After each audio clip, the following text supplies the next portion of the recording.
Hey, Round Hill. Today's passages is Numbers 1, Psalm 35, Ecclesiastes 11, and Titus 3.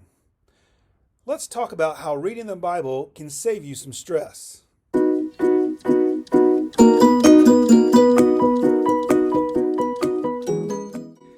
know, we all have things we worry about. But some things that we worry about, we shouldn't. And some things that we should give priority to, we don't. The Bible helps us understand and know what to let go of that doesn't stress us out, and what things that we should champion and seek after. Take, for example, Ecclesiastes 11 and 12, where Solomon tells the youth to remember the Creator in their youth. Because he knows that later in life there's going to be troubles and there's going to be hardships that they'll need to go to their Creator, go to God and seek help. And he says, look, in your youth, it would save you a lot of trouble later on. It will save you a lot of stress later on if you start to develop that relationship and know your Creator God now in your youth, when your troubles are little. In Psalm 35, we see that there's a great worry with the psalmist, that he has a lot of problems, stresses in his life. But where does his energy go to? Does his energy and stresses go to worrying about if the solutions he's made are right or what the solutions are? No. Where does his energy go to? His energy goes to groaning and relying on the Lord. He's trusting in the Lord. He's telling himself, remember the Lord. Trust in the Lord. That saves a lot of stress.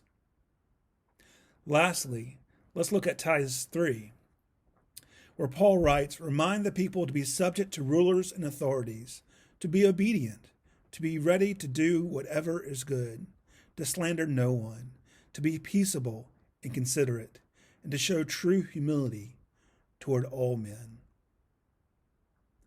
You know, if we're humble, if we work to be peaceable and considerate, if we work to slander no one, to not live a life that's we're easily offended, we work to be good citizens, we work to be good friends, we work to be loving and kind,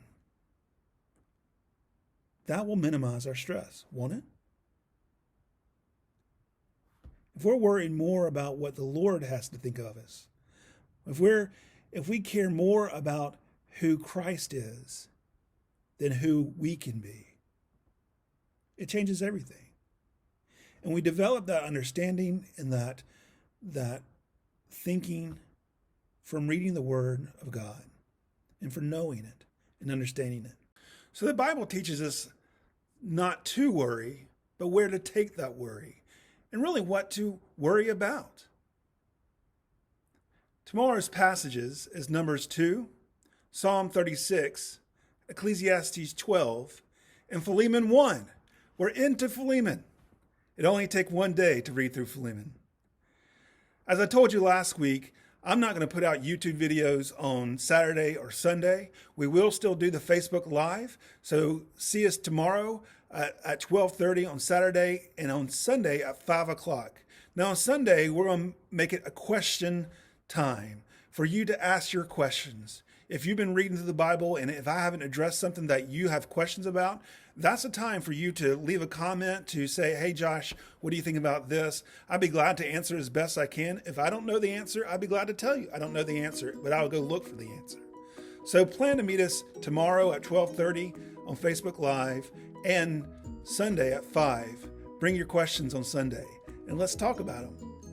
Sunday's passages is Numbers 3, Psalm 37, Song of Solomon 1, and Hebrews 1. Song of Solomon is a book that tradition tells us that Hebrew boys before they're 13 could not read.